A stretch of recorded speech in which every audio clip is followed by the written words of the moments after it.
Cube Radio. Salut, c'est Charles Tran avec l'équipe dans 5 minutes. On s'intéresse aux sciences, à l'histoire et à l'actualité. Aujourd'hui, on plante des arbres. On a beaucoup entendu parler de forêts ces derniers temps de la part des gouvernements, que ce soit la promesse de planter des arbres des libéraux fédéraux ou celle de remplacer les vieux arbres avec les neufs des caquistes à Québec. Les forêts semblent au cœur des décisions et des préoccupations politiques et leur gestion est présentée comme une solution au changement climatique. Les arbres peuvent-ils vraiment être nos sauveurs? Depuis notre bureau de Québec, Véronique Morin s'est penchée sur les résultats d'une nouvelle étude publiée dans la revue scientifique Science et dont les conclusions sont surprenantes. Quand on se souvenait que tout était sorti des mains et de l'âme de cet homme, sans moyens techniques, on comprenait que les hommes pourraient être aussi efficaces que Dieu dans d'autres domaines que la destruction. Dans l'œuvre « L'homme qui plantait des arbres », on ne parlait pas de CO2 ni de séquestration de carbone. L'œuvre de Jean Giono, écrite en 1953 puis reprise au cinéma d'animation avec Philippe Noiret dans les années 80, avait pourtant plus d'une fable. Était elle-même un présage? Je traversais ce pays dans sa plus grande largeur et après 3 jours de marche, je me trouvais dans une désolation sans exemple. Aujourd'hui, la science se penche sérieusement sur l'option de planter des arbres pour atténuer les effets des changements climatiques et la présence du CO2 dans l'atmosphère.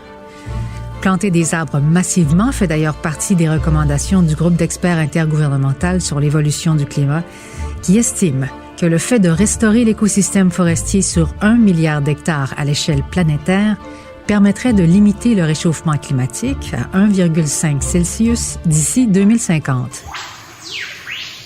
Le processus d'absorption du carbone ou séquestration est assez simple. Lorsqu'un arbre grandit, il puise du carbone, du CO2 de l'atmosphère pour former son tronc et rejette de l'oxygène, ce qui a pour effet de purifier l'air.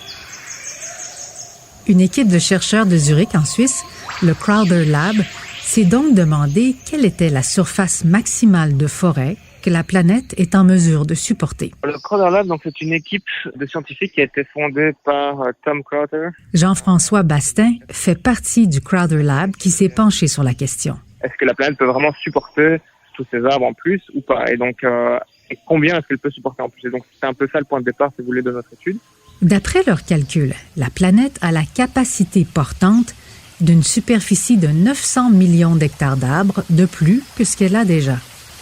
Parce qu'il y a des contraintes biophysiques en raison des conditions climatiques, les déserts par exemple, et des activités socio-économiques. Ce que Jean-François Bastin et son équipe ont découvert les a surpris. Ce qu'on ne savait pas avant notre étude, c'était de savoir, si, imaginons qu'on fait le maximum de ce qu'on peut faire sur la planète, est-ce que ça peut vraiment avoir un impact sur le climat? Et voilà, donc dans notre étude, on estime que cette quantité de terre qui pourrait être restaurée pourrait capter environ 200 gigatonnes de carbone. Pour donner un ordre de grandeur, aujourd'hui dans l'atmosphère, on a entre 800 et 900 gigatonnes de carbone, dont environ 300 sont liés en fait à l'activité anthropique depuis le début qui a été émise en fait depuis le début de l'ère industrielle. C'est-à-dire que le fait de planter des arbres sur une surface équivalente à la grandeur des États-Unis permettrait de capter le quart de tout le CO2 de l'atmosphère et encore plus impressionnant, les 3/4 du CO2 produit par l'humain depuis le début de l'ère industrielle. Les auteurs concluent que la restauration des écosystèmes forestiers est la meilleure façon de diminuer les effets des changements climatiques. L'approche proposée pendant la campagne électorale, c'est-à-dire de planter 1 milliard d'arbres, positionnerait le Canada à l'avant-garde dans ce domaine selon plusieurs experts. Et qu'en est-il de l'approche du Québec? Couper les vieux arbres et les remplacer par des jeunes pousses. Voici ce que Jean-François Bastin avait à dire à ce sujet. Si on est dans un traitement sylvicole contrôlé, où quand on a un vieil arbre, on décide en fait de l'abattre pour en faire du bois de construction et que cet arbre-là est remplacé par d'autres arbres, eh bien, ici on est toujours en fait à un niveau de carbone neutre, parce que si vous voulez, le volume de bois perdu par cet arbre mort en fait est remplacé par un volume de bois des arbres plus jeunes en fait qui vont occuper cette place et qui vont utiliser en fait cette ouverture dans la canopée comme une opportunité pour grandir. Bref, couper des vieux arbres ne poserait pas de problème s'ils sont bel et bien remplacés.